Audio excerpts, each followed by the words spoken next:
Is that everybody? Yeah, good. Okay. Great.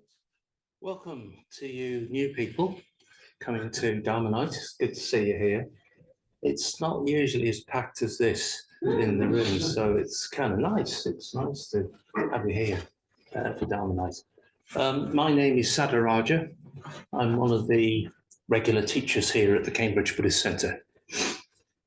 And what we're doing at the moment, we're having a series on Dharma Night on a really important Tibetan Buddhist figure of inspiration called Padmasambhava. So we've had 3 talks, 3 evenings already. Amrachanda introduced the figure to us, the background to what is a historical and a mythical figure in Tibetan Buddhism. And then in the second week, Dharma City started to roll out some of the mythical stories, incredible mythical stories about Padmasambhava and how they can relate to us and our spiritual life today. And then last week, we had a special visit from order members from India, friends of mine, and they came and Ratnashil gave a talk in Marathi, the Marathi language, on his practice of Padmasambhava, but it was translated into English by his friend Yashosagar. So that was quite a moving evening, actually hearing about his life in Mumbai, India. So tonight, we're going to talk a little bit about some of my personal encounters with Padmasambhava. I've got a couple of stories for you, and this is a bit different tonight from what I usually do. I give a lot of Dharma talks, sometimes up to about 30 talks a year. And I go over to India and teach there, do a lot of teaching in India. I teach here at the Cambridge Centre, but I also teach online as well, on Zoom. So I reach quite a wide audience that way. So I've got a particular style, a way that I approach Dharma talks. And well, I'm not going to do that tonight. I'm going to do something completely different, something I never normally do. What I'm going to do is I'm going to read out these 2 stories because I've written them up in written form. And so I could just tell you the stories, of course, but some friends of mine have said that the way that I've written the stories is quite good. Notice they said quite good. They didn't say very good or even good. They said quite good. So I thought I would have a go, really, and read them out so you can just settle back, get into the story, use your imagination, put yourself in the situation that I was in. I've got some visual aids to help you with that. And yeah, let's see where we go. A little bit of a health warning, health and safety warning. I am going to be describing visiting a cremation ground in India in the first story. And that's, some of the descriptions there you might find, if you're of a nervous disposition, then now is the time to leave. Because it may not work very well for you. You may not be able to sleep tonight after all this. That's it, health warning over. We do have to do this sort of thing these days.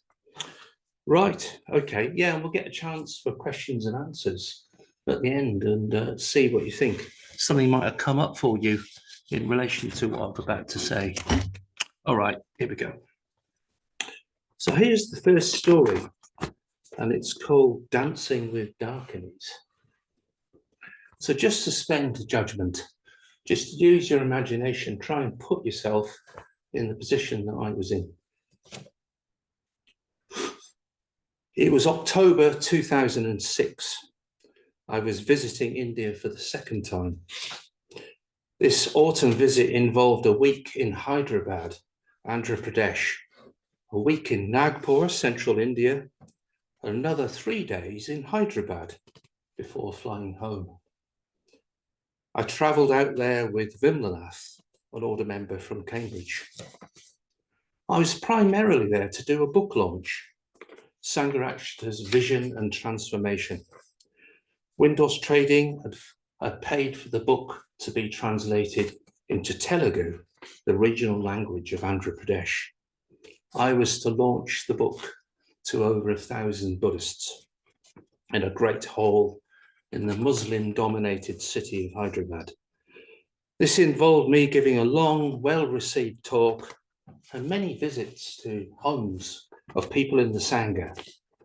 And I stayed in a Karana hostel, and I worked at the Hyderabad Triratna Centre. On my return to Nagpur, from Nagpur, I had 3 days to myself, as all my work was now complete.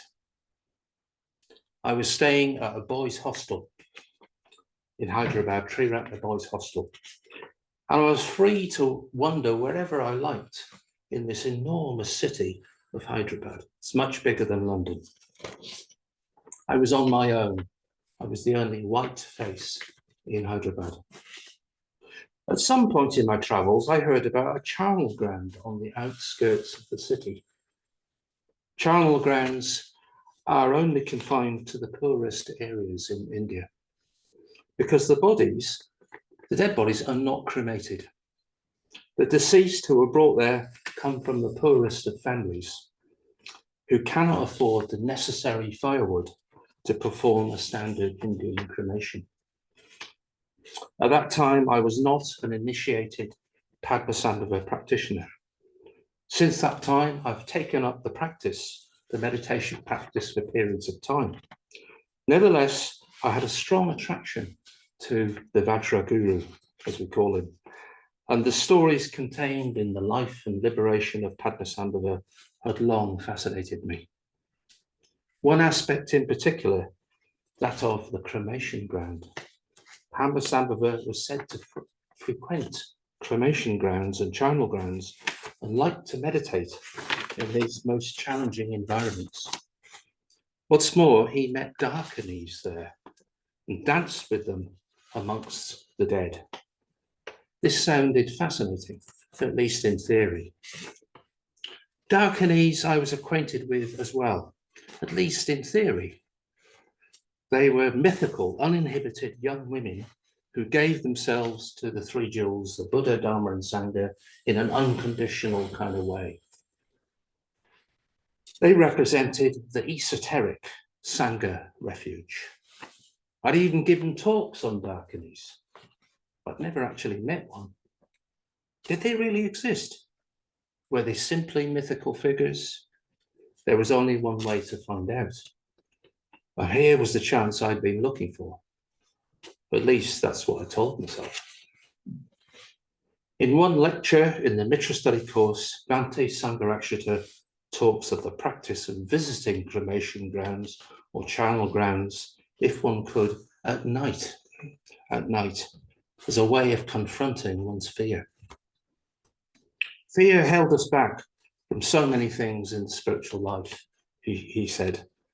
And I experienced my fair share of fear as well in life, and I wanted to overcome it if I could. Here was a chance for some tantric practice. I had meditated at night in English graveyards, but somehow that hadn't felt quite right. So I engaged an auto rickshaw to take me to the charnel ground. The driver spoke basic English, but seemed incredulous that I wanted to go to a charnel ground at all, especially at night. It was full of ghosts and spirits, he told me, and it would not be safe. I could lose my mind there and become mad, he told me, and with apparent conviction. No one goes there at night, he said, not even Brahmins. So I waved a 500 rupee note at him, which was several days' wages for him. I told him there would be another one if he came back and got me 2 hours later.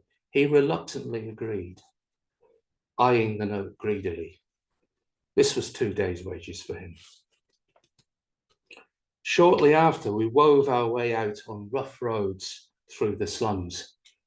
We were traveling through the outskirts of the city, vast areas of slum hutments were spread out in front of us, perhaps tens of thousands of people, all crammed into a couple of square miles of slums. Cooking fires were glowing all around as we crossed the Musi River from what was the oldest part of the city. The dying embers of a huge sun were flickering out as we entered the countryside. Then there were no cooking fires, no slums, and quite soon, no signs of life whatever, just the rickshaw lights and the sounds of the engine. After a 5-minute ride through the blackness, I was just able to make out a large black shape in front of us, rather like a fortress. We pulled up in front of it, and the driver turned off his lights.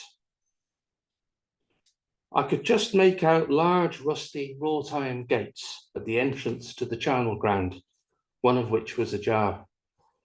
The ground was curtained with a large circular brick wall 6 feet high.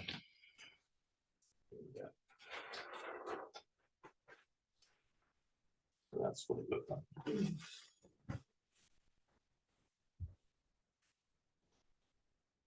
Pick me up in 2 hours, please, driver, I said. I shouted over the noise of the engine. 1 more rupees, 500 rupees, pucka pucka, I promised. He agreed with a curious nod of his head, but gave me a look which seemed to say, that's if you're still alive when I return. I paid him his 500 rupees and he sped off into the dark. As the sound of the auto rickshaw died away, I was confronted by my situation. I was totally alone. There weren't even stars in the sky, only the distant lights of the city. The blackness, the silence, and fear hit me full in the face. This had seemed like a good idea on a hot, sunny afternoon, but now here, on my own in the charnel ground, it seemed madness itself.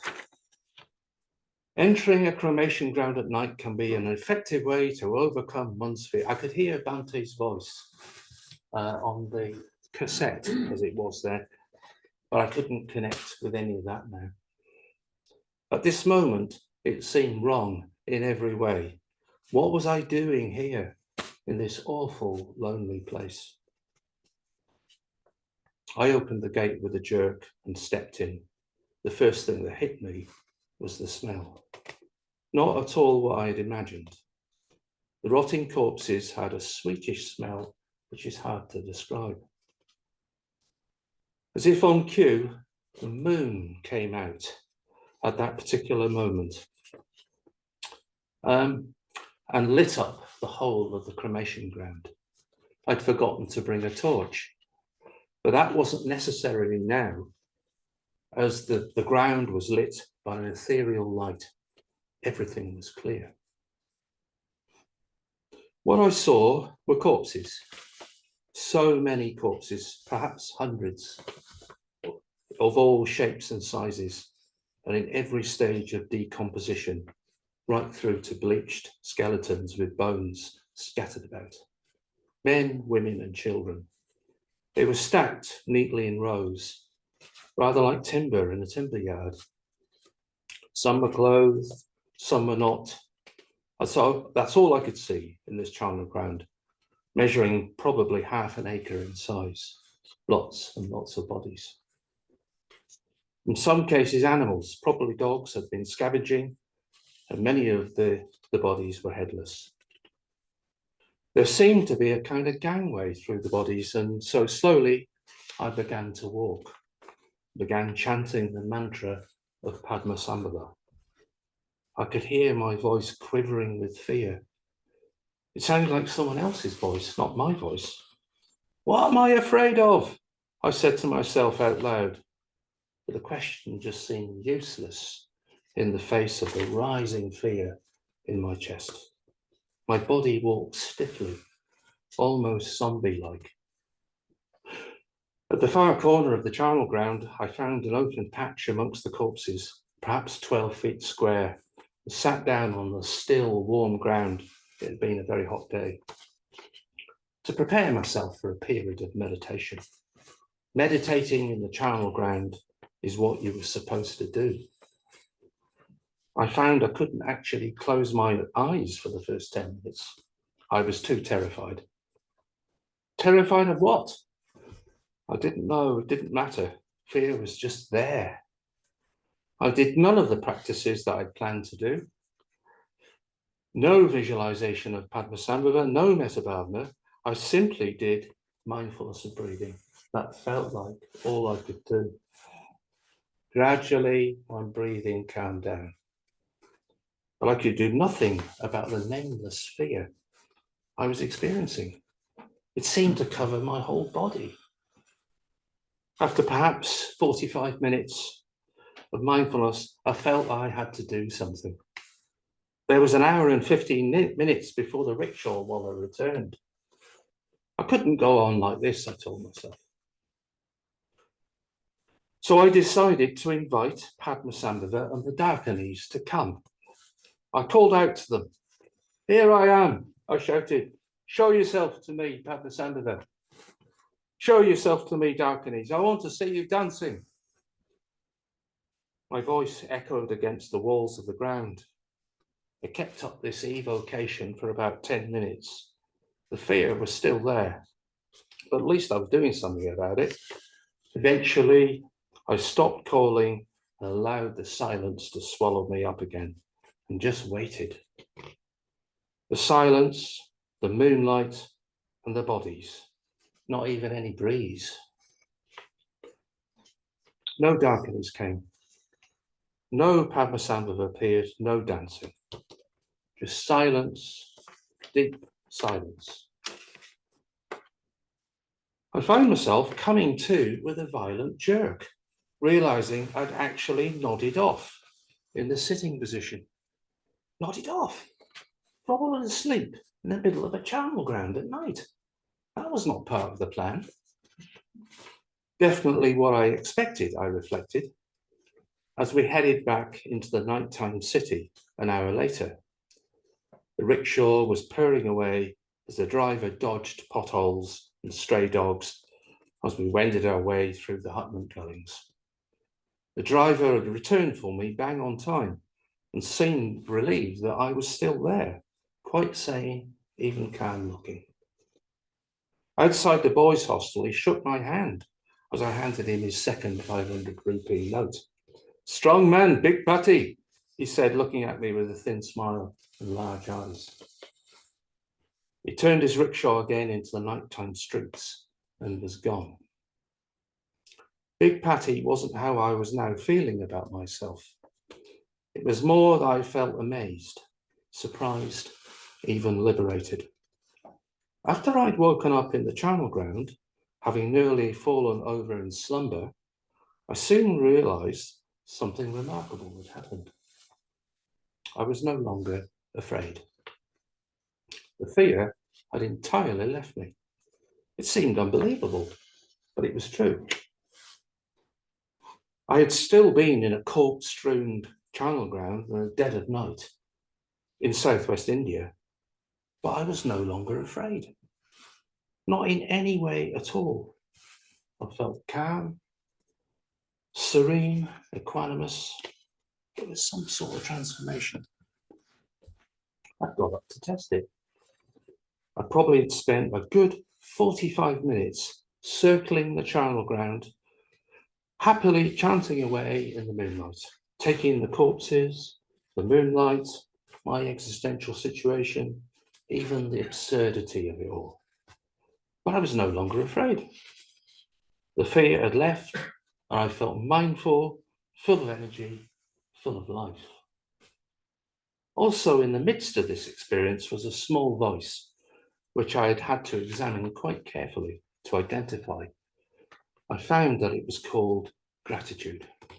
Gratitude that I'd come to this place, gratitude that I was living the spiritual life. Later, I reflected that I'd made a fundamental error in thinking that if Padmasambhava and the Darkanis came, then I would actually see them. They would surely appear in visual form. How foolish that was. But something had come. Something helped me to transform my mental state. I hadn't exactly danced in the charnel ground, but the way that I walked out was greatly different from the way I'd walked in.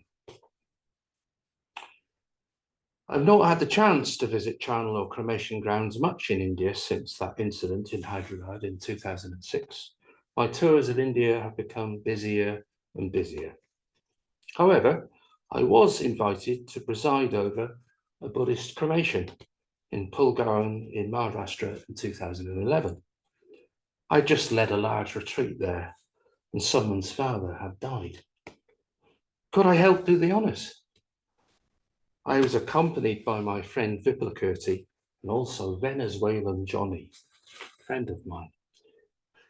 He'd never seen a cremation before and became rather horrified as we set alight to the petrol-drenched corpse in the outdoor crematorium. I put my hand on his shoulder and told him to stay with it would be okay, which he eventually did, and it was. It's just fear, I explained, fear that needs to be transformed. So that's my first little talk and first little story.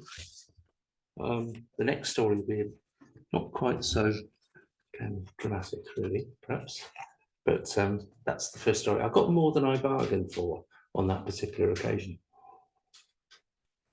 Looking back, it almost feels ridiculous what I did, naive even, that I actually did do that. But it had a very, very positive result for me, but not in the way that I had expected. So that's my first story. So now, my second story. Yes, and it's worth saying that I've made a lot of progress with fear, all the areas of things that I generally fear in life. I don't have as much fear of the things I had before. Something has sort of permanently changed since that experience. But this second story is more recent and it's less dramatic, but it's no less impactful on my spiritual life. The encounter was very uplifting and produced a creative energy within me, which I think is still kind of playing itself out in my life at the moment. But what I'll do is I'll start the story with a little reading from Saddharaja is describing his first encounter when he first met Padmasambhava, the figure of Padmasambhava, an image of Padmasambhava, in a monastery, a very small monastery in Darjeeling. So this, and he writes about that in his memoirs, Facing Mount Kanchenjunga. Here we go. I'd never seen an image of Padmasambhava before, perhaps not even a painting. As I entered the temple, all the greater was the shock, therefore, when I saw in front of me, 3 or 4 times larger than life, the mighty sedent figure of the semi-legendary founder and inspirer of the Nyingma tradition, a skull cup in his left hand, a staff topped with skulls in the crook of his left arm, and the celebrated wrathful smile on his moustached face. All this I took in instantly, together with the lotus hat, the embroidered robes. Having taken it in, I felt that it had always been there, and that in seeing the figure of Padmasambhava, I became conscious of a spiritual presence that had in fact been with me all the time. In other words, that magical figure had activated at a very deep level a part of me hitherto had lain dormant and unrecognized. Though I had not seen it before, it was strangely familiar. It was as familiar as my own self, yet at the same time, infinitely mysterious, infinitely wonderful, and infinitely inspiring. Familiar, mysterious, and wonderful and inspiring it was to remain. So that's Saddharaja's first encounter with Padmasambhava in the monastery in 1950, long time ago. So what I'm going to do now is read you a recent account of my visiting the very temple in Darjeeling in 2020, just before the pandemic was about to start. So this story is shorter, and it's called Revering Padmasambhava. Okay, so set yourself back and try and imagine the scene that I was in. In January 2020, it was bitterly cold in Darjeeling, and we had on every bit of clothing that we brought with us from the plains of India. We had landed at Bagdogra airport the previous day and negotiated a good price for our young Nepali driver to take us out of the heat and dust up to the tea hills of the Himalayas and onto the town of Darjeeling. Once settled at the Glen Ross Hotel, we were determined to find the Padmasambhava monastery. We had read the section in Facing Mount Kanchenjunga of Bante's first auspicious meeting with Padmasambhava in the small monastery in the heart of the Darjeeling Bazaar. It was still there, we were told. Aidan spent several forays looking for the monastery. Eventually, he found it. He announced triumphantly to Aditya and myself. I was delighted to hear this, as I'd failed to find the pilgrimage place on a previous visit to Darjeeling in 2014. Starting from busy central Darjeeling, we descended down long flights of well-worn steps, some of them very narrow and congested and strewn with rubbish, that led down a steep hill from the main town into the heart of the bazaar. Having descended several hundred feet, the bazaar rose up again a little in a kind of pyramid, around which was located an absolute labyrinth of hundreds of wooden stalls selling food and every kind of merchandise one could need in the Himalayan region.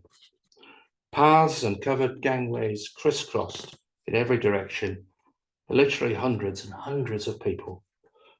Yaks and dogs were moving about in a colourful tapestry like worker bees in a beehive. It was hard to make progress with such congestion.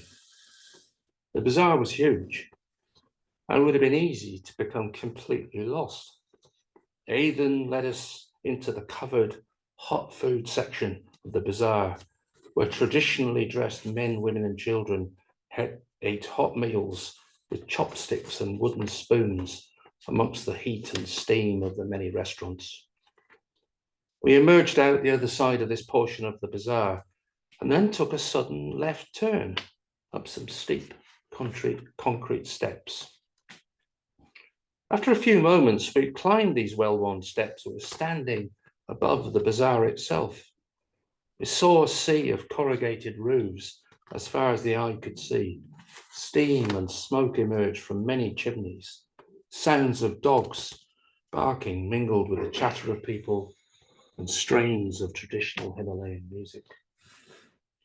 We then descended down a long set of steps and before long entered the gate of a tiny but perfectly formed monastery there in the midst of the bazaar, a spiritual oasis amongst the mercantile chaos. An elderly, smiling monk was stood near the gate, as if waiting for us, and welcomed us into the monastery. Through gestures, we were invited to look around. The monastery looked old, but well maintained. To the left of the temple was an accommodation block, from which I saw the odd monk coming and going. The temple itself had a small courtyard where we deposited our shoes. We took white scarves and incense we had bought with which to make offerings.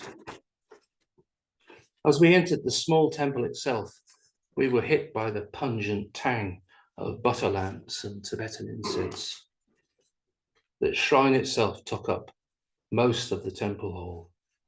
It was resplendent with tankas and rupas of many Buddhas and Bodhisattvas, together with flowers, jewels and gems, and wads of cash and coins on a silver salver. Dominating the temple itself was the truly magnificent, larger-than-life, gilded image of Padmasambhava, the lotus-born, flanked by two consorts.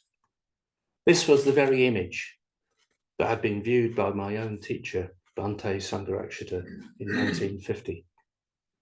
On his second visit to Darjeeling, had made such a deep spiritual impact upon him, and later upon the whole of Triratna. His eyes were piercing and wonderful, and the whole face seemed to emit strength, serenity, compassion, and mystery.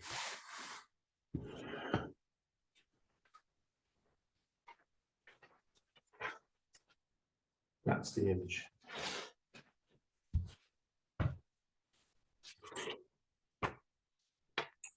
There was nothing for it but to prostrate fully and completely, reciting the Padmasambhava mantra and making our offerings, which included cash.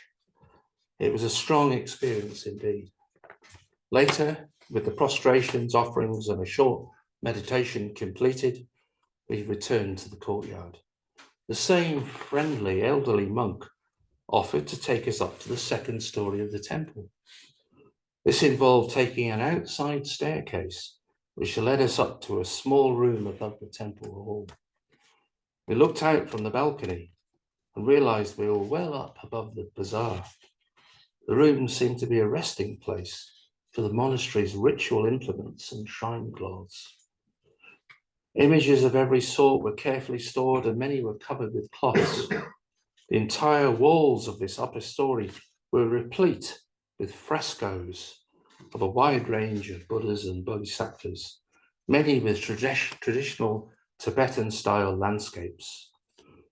Though the room had the atmosphere of a spiritual treasure house, I was sorry to see that some of the images appeared to have been damaged, and some of the frescoes had peeled, and large chunks of plaster had fallen off the walls. But we were grateful for this offered visit into a secret world. After a final set of prostrations to Padmasambhava back in the temple, we made a donation to the temple and took our leave with folded hands to our friend the monk.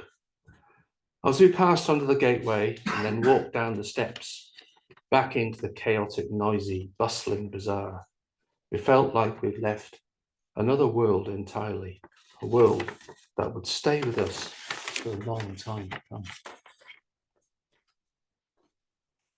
So that's my second story.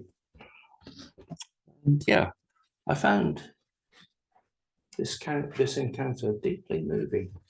It was moving at the time, but I think it's continued to kind of stay with me and influence me for quite a few years since. It's over 3 years ago now. So I think it's done that in 4 ways, I've noticed. It's deepened my faith in the Buddha, Dharma, and Sangha. And it's also elicited a strong creative period for me in my own life, which I think is still going on. And it led directly to me painting this particular image. I found I just wanted to paint an image of Padmasambhava straight after, so I did. And that led to me doing that. Also, it led me to do 2 long charity cycle rides, a cycle from Land's End to John Groats, and raised money for charity, raised 72,000 quid. Doing another one in a few months' time across America. But I'll be 65 then by that time. So suddenly all this energy has kind of emerged for me to do things for the benefit of the Dharma. And I think it's given me a strong desire to do more, teach more, give more of my experience in the Dharma wherever I can in the world. I think something else has happened as well as a result of this. I've noticed that I seem to be less concerned about what people think about me in society. The Sangha, my family, friends, yeah, I seem to be less concerned. I realized a few years ago that I did care to some extent what others thought about me. yeah, just to some extent, from a subtle kind of egotistical point of view, I wanted to be respectable. I wanted to be approved of. I realized I wanted to be accepted, liked, and even loved. I wanted those things in a subtle sort of way. But in a way, that kind of ego clinging restricted me in definite ways. And somehow that's changed. I feel a deeper reflection has come about, I believe, from this encounter with Padmasambhava. So I'm an order member of 33 years standing. I'm going for refuge to the Three Jewels. I'm practicing 10 ethical precepts. I care about others, family, friends, people in the world. I try to give and build Sangha. I care about the human race and our future. I try to be a good person. I try to be wise and compassionate. I'm a man en route from death to rebirth. I'm journeying from birth to death, and I'm closer to death than I am to birth. These are the facts of my life. This is the real situation of my life. And rather than some vain concerns of popularity or social acceptance. So since meeting Padmasambhava in Darjeeling in 2020, something has subtly changed. I feel more charged with creative energy. And I'm less concerned about other people's view of me. It does feel like another step on the path to liberation, but of course, there's a long way to go. There's always a long way to go. So these are my two encounters with Padmasambhava. They definitely changed my life. And I offer them to you with metta and with humility to make of what you will. Okay, thank you.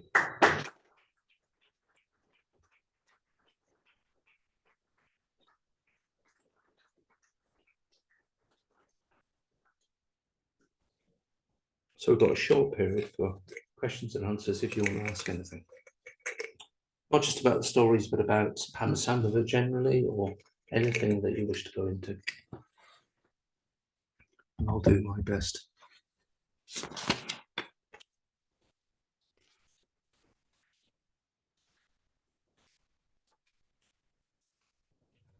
Thanks, Saddharaja. Thank you very much for that. But for any of us who feel quite inspired by that, there's a very inspiring, well, both stories are very inspiring, but maybe unable to go to an Indian charnel ground or Darjeeling for this kind of hidden monastery. What would you advise as a way of just kind of building some sort of connection with Padmasambhava, as it were, from where we are now, or here? Well, there's lots of things that you can do. You can obviously chant the mantra of Padmasambhava. You can read about it on Wikipedia, all that kind of stuff. So you can obviously make that kind of connection. But I think there's other more kind of immediate ways that you can do that. And that is that you can take little risks in your life. Try and go a little bit beyond what you normally think you can do. And try and be a bit more compassionate. You see somebody who might struggling, somebody might just offer a bit of help. Trying to go outside your normal kind of comfort zone in life is very much in the spirit of Padmasambhava and becoming a bigger person, a more wiser and compassionate person. So it's often the kind of everyday stuff. So I think actually coming along to a Buddhist center and a Transform Your Life course or something like that, that's very much in the spirit of Padmasambhava. You're extending yourself. You're going a little bit outside your comfort zone. Something kind of draws us in, but we don't really know what it's going to be like, what we're going to find. And I think we live our lives in too safe a way, really. A few years ago, when I started working in Calcutta, I'm developing a Buddhist center in Calcutta, and I was very, very frightened of the city. And I thought, well, what's the most scary thing I can do in Calcutta? And then anything else will seem okay. So I went and worked in Mother Teresa's hospice in Calcutta, which was, quite challenging. But after about a day, I was like, oh no, I can do this, I can do this. I had got nursing experience, but I thought I can do this. And why had I not thought about doing this before? It just seemed quite straightforward. And we can just go on a retreat when you're a bit scared of it and think, oh, retreat, oh God, going on a retreat without a city and not really sure about that, kind of think, what's it? It's all a bit weird, we have these sort of feelings, don't we? We get put ourselves in a little box, and actually, there's much more to us than all that, and that's a lot of what he represents, is that kind of transformation and growth. So take a little risk from time to time in life, not a stupid one like I did, but kind of something that's manageable, but it's outside of your normal experience. Anything else? Yeah, I'm really taken by the two faces you've painted of Padmasambhava, quite different. Yeah. I'm wondering what I'm trying to grasp what I can see in the faces. I wonder what you see in those two faces, because I think they're really both very striking, really striking faces, which you really capture something strong and profound. I wonder what you see in them. Yeah. Well, this is the actual image that I saw. Saddharaja first, so I drew it, and it's actually done from a photograph, but that's what I saw in them. And he's wearing all the traditional things: the lotus hat, he's got the wrathful smile, moustache, and the trident, and all the rest of it. So it's all very deeply traditional and mythical implementation, and his faces as well. But what you see there is how I see Padmasambhava internally. So for me, when I do the meditation, that's what I'm seeing. Yes, it's all traditional, but the face is very particular. And I didn't have any control over that. That's just how it appears in my mind when I'm doing the practice.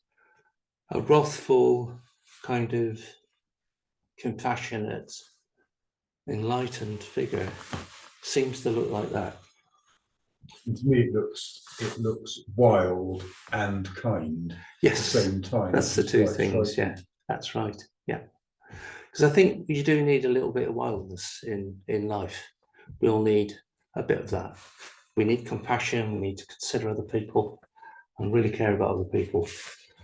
But also, we shouldn't be boxed in too much by life, and we need a bit of wildness, and we need to do that. So at the weekend, I was a long, long way from civilization on a push bike in the middle of nowhere, on a bike, and in the fens, and I got lost. I felt great because it was cold, it was wet, and there I was. I felt quite wild. And I like to get, I did get back to civilization and hot chocolate and things like that, but it's good to kind of get out to nature. It's good to get in touch with this sort of these deeper energies that we've got as human beings. Meditation is a wonderful way to do that. Going on retreat is a wonderful way to do that. And also taking a risk. So that's what you see there is also what I see. I see the wildness, and I experience the wildness, I experience the compassion, the concern, someone who's really, really alive. And a little bit of that has come into my life in the last few years, and I'm really grateful for that. Because at my age, retired, 65, kind of time to put slippers up and put feet up and watch the telly. That's what I could be doing. It's so easy to sort of settle into that. But the wildness keeps that away. Time for one more? Say something about the significance of the images on the trident. The images on the star. On the trident, yeah. Well, in a way, it's pretty similar to what I'm talking about with the cremation ground. you've got 3 stages of decomposition there of a corpse, and it's a bit gruesome, I know. But the reality is, 50, 100 years from now, none of us will exist. And we'll be probably at that stage somewhere. And it's just a truth that everything is impermanent, and that includes us. That includes our consciousness, our bodies, all the things that we care about and do, think about, they will go, I'm sorry to say. That's reality, we don't like to think about. But Padmasambhava is about actually showing you the reality, and so that you can embrace that in a positive, wise, compassionate way. Not be afraid of all that.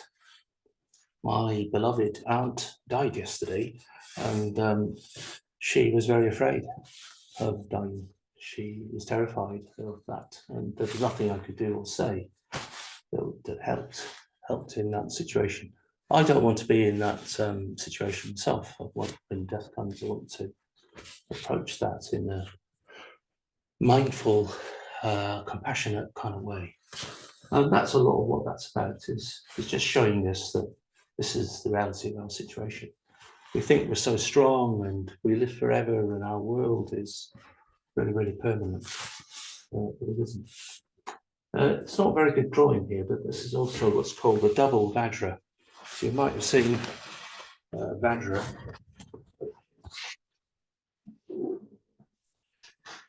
A ritual implement that Padmasambhava holds in his left hand. And sorry, his right hand. And he wields the Vajra. And the Vajra is a fascinating. I could give a whole series of lectures on what the Vajra represents. But one thing, it really represents transformation, particularly some of what we call the hindrances, some of the hindrances that stop us from practicing spiritual life, go through and get transformed into enlightenment. There's so much I could say about the Vajra, but on his staff, he's got a double Vajra. It's actually cross forms, there's 2. What that really means, well, I think that's a whole other set of lectures. But it's very, very positive. It's about the mechanics, if you like, the actual process of growing and developing on the spiritual path, all tied up in a little instrument.